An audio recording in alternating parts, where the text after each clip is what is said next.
नमस्कार, आप देख रहे हैं सिटी प्लस न्यूज नेटवर्क।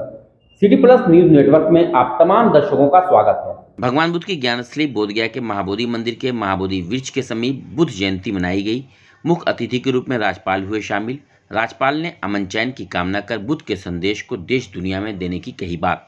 भगवान बुद्ध की ज्ञानस्थली व विश्व द्वय धरोहर बोधगया स्थित महाबोधि मंदिर में तथागत बुद्ध की 2568वीं त्रिविध पावन जयंती समारोह बड़े ही धार्मिक माहौल में मनाया गया। भगवान बुद्ध की जयंती के मौके पर मुख्य अतिथि के रूप में बिहार के राज्यपाल राजेंद्र विश्वनाथ अलेरकर शामिल हुए। इस मौके पर पूरे बोधगया परिसर में एवं विभिन्न मोनेस्ट्री में त्रिपिटिक झंडे से तोरण से आकर्षक रूप से सजाया गया था। जयंती समारोह की शुरुआत पहले सुबह 80 फुट बुद्ध मूर्ति के पास से महाबोधि मंदिर तक शोभा यात्रा निकालकर की गई, जिसमें विभिन्न देशों के बौद्ध भिक्षुओं के साथ देशी विदेशी बौद्ध श्रद्धालु एवं विभिन्न मठों के बौद्ध धर्मगुरु व स्कूली बच्चे शामिल थे। इसके बाद बौद्ध महाबोधि मंदिर स्थित पवित्र बोधि वृक्ष की छांव तले विश्व शांति हेतु प्रार्थना सभा एवं सूत्र पाठ किया गया। प्रार्थना सभा में मुख्य अतिथि के तौर पर सूबे के राज्यपाल राजेंद्र विश्वनाथ अलेरकर व थाईलैंड की कौंसिल जनरल शामिल हुई। आगत अतिथियों ने बौद्ध भिक्षुओं के साथ दीप प्रज्वलित कर सूत्रपाठ का कार्यक्रम शुभारंभ किया। सूत्रपाठ कार्यक्रम में विभिन्न देश के बौद्ध धर्म गुरुओं ने अपनी अपनी भाषा में पाठ किया एवं विश्व शांति की कामना की। मौके पर महाबोधि मंदिर प्रबंधकारिणी समिति की ओर से प्रकाशित स्मारिका का प्रज्ञा का लोकार्पण भी किया गया। आगत अतिथियों को बीटीएमसी की ओर से मोमेंटो देकर सम्मानित भी किया गया। इस मौके पर मुख्य अतिथि राज्यपाल ने कहा कि आज मुझे बहुत प्रसन्नता हो रही है कि भगवान बुद्ध की ज्ञानस्थली बोधगया में बुद्ध भगवान की जयंती के मौके पर आने का सौभाग्य प्राप्त हुआ है और सभी देशवासियों को बुद्ध जयंती की उन्होंने हार्दिक बधाई भी दी। उन्होंने कहा कि भगवान बुद्ध का संदेश पूरे देश दुनिया में अमन चैन देता है। दूसरे देश में जो युद्ध हो रहा है वह भगवान बुद्ध के उपदेश लेकर जाएं, वहां अमन चैन की कामना करें, यहाँ का संदेश दें। सभी लोग आपस में भाई भाई हैं।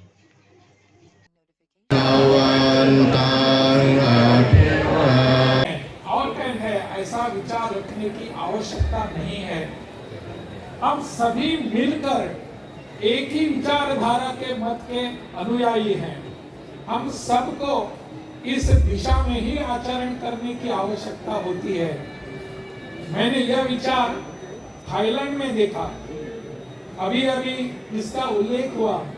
मेरा परम सौभाग्य रहा कि भगवान बुद्ध के अवशेष लेकर मैं थाईलैंड में गया। प्रधानमंत्री जी ने मुझे कहा कि भगवान बुद्ध ने पूरे विश्व को जो संदेश दिया है और वो बिहार से दिया हुआ है, बोधगया से दिया हुआ है, इसके लिए आप इस अवशेष को, पवित्र अवशेष को वहां बैंकॉक में लेकर जाइए। और मुझे परम सौभाग्य प्राप्त हुआ और प्रधानमंत्री जी ने कहा आप इसको लेकर जाइए। मैं प्रधानमंत्री का बहुत ही आभारी हूँ। यह सौभाग्य उन्होंने मुझे दे दिया। और मैं जब बैंकॉक में गया तो पूरा थाईलैंड वहां इकट्ठा हुआ था। पूरा का पूरा थाईलैंड, सरकार हो, गैर सरकार हो, शासन हो, प्रशासन हो, वहां की सेना हो, सब वहां बुद्ध के अवशेष के स्वागत के लिए वहां स्वर्ण भूमि अपने हवाई अड्डे पर इकट्ठे हुए थे। कितना बड़ा अच्छा वातावरण था। वहां मैंने जाकर देखा, वहां के प्रधानमंत्री जी से मेरा प्रधानमंत्री स्वयं वहां स्वागत करने के लिए आए थे। थाईलैंड के उप प्रधानमंत्री आए थे, वहां के पूरा कैबिनेट वहां उपस्थित था। और वो भगवान बुद्ध में इतनी श्रद्धा उनकी थी, उस अवशेषों को देखकर उनके आंखों में आंसू आने लगे। परम श्रद्धा से, परम आनंद से उन्होंने कहा कि आप यहाँ अवशेष लेकर आए हैं, हमारे लिए लगता है कि भगवान बुद्ध स्वयं यहाँ आए हैं हमारे थाईलैंड में। इतना बड़ा आनंद, परम सौभाग्य का क्षण उनके लिए था। We all have to follow these all principles of Bhagwan Buddha.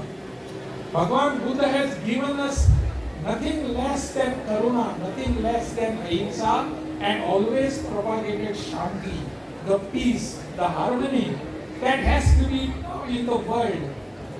Today's world has become very anxious and eager to go for wars.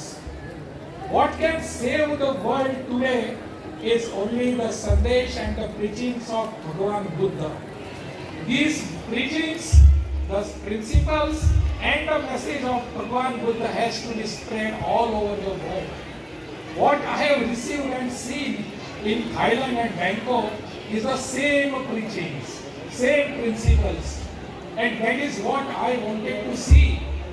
When I went to the people there in the houses and the temples in here in Bangkok and Ayodhya, the place called Ayodhya, that is in fact the old, they say it is Ayodhya.